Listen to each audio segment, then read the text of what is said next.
Salut cousine. Oh, salut Bérona. Qu'est-ce que tu regardes? Je suis en train de regarder le nouveau générique des Minicums Nouvelle Génération. Alors, il est bien? Ouais. Je suis un petit peu partagée par ça va et ça va pas, tu vois. Comment ça? Eh bien, tu le sais pas encore, Bérona, mais je fais partie de la génération qui a connu la vraie série des Minicums quand j'étais gamine.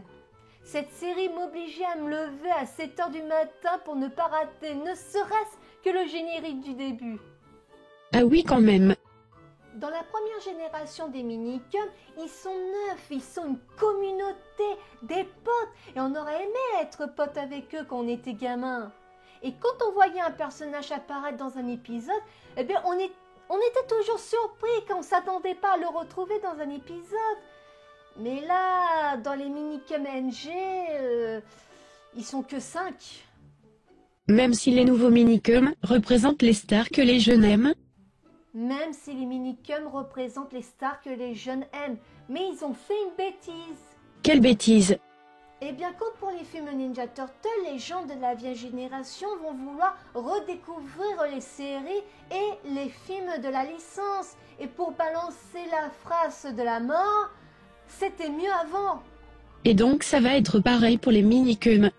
Exactement.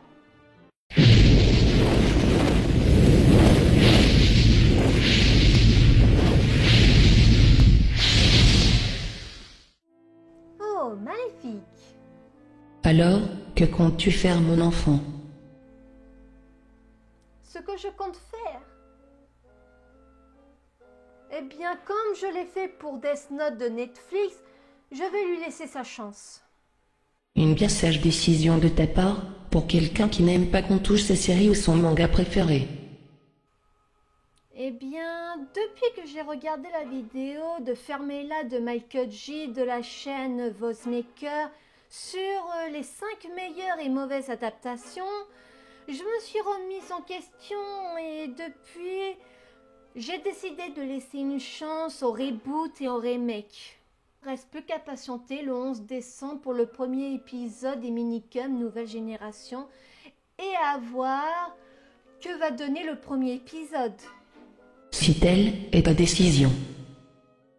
Franchement cousine, j'espère te revoir très vite sur YouTube. Tes contenus me manquent. Eh bien, figure-toi que moi aussi j'ai hâte de revenir, avec moins de contenu certes, mais au moins les vidéos que je vais faire me plaira. Et j'espère que ça va vous plaire aussi.